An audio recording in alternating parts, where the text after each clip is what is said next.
एक ऐसा भारत बन चुका है जिस भारत में पत्रकार को सच्चाई दिखाने पर और सच्चाई बोलने पर उसे धमकी मिलता है। ये पहला ऐसा देश है जहां पर पत्रकार को बोलने की आज़ादी नहीं है। ये पहला ऐसा देश है जहां पत्रकार को सरकार मजबूर कर देता है। सरकार के जो चमचे हैं, सरकार के जो दलाल है, वो मजबूर कर रहा है।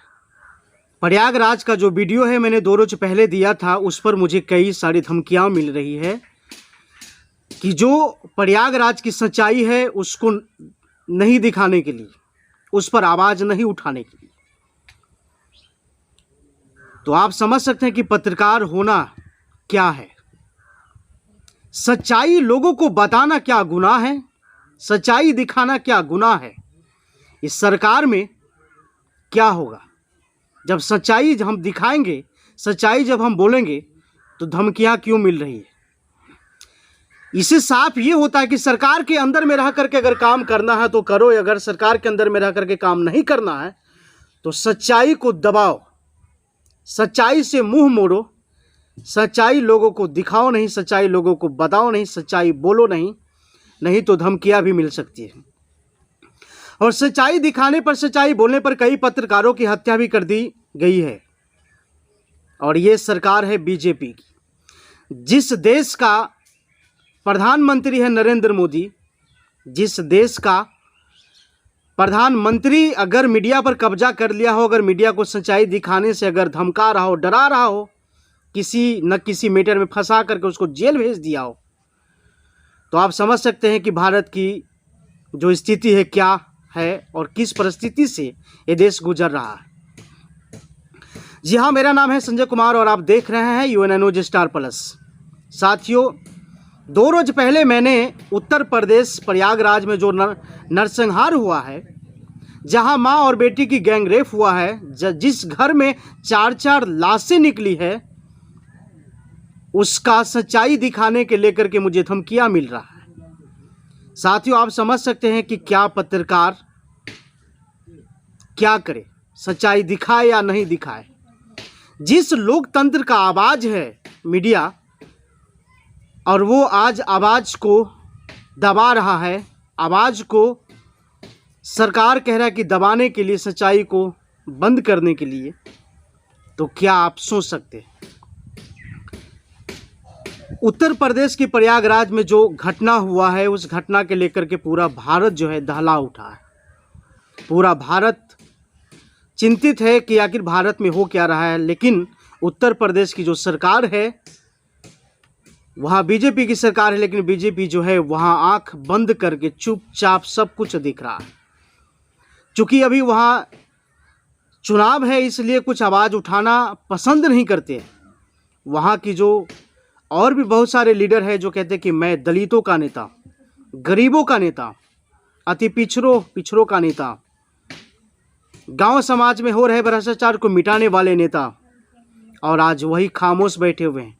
खामोश बैठे हैं इसलिए ताकि उसका जो वोट है कहीं खराब ना हो जाए। अगर दलित के बारे में कुछ अगर आवाज़ अगर उठाएंगे सही, तो जो 4 वार्ड है वो रूठ जाएगा, और 4 वार्ड के लिए अगर आवाज़ उठाएंगे तो दलित रूठ जाएगा। ये नेता बहुत ही दर्दनाक समय में चुप हो जाते हैं, और इसका जरिया सिर्फ नेता नहीं है बल्कि आम जनता भी है।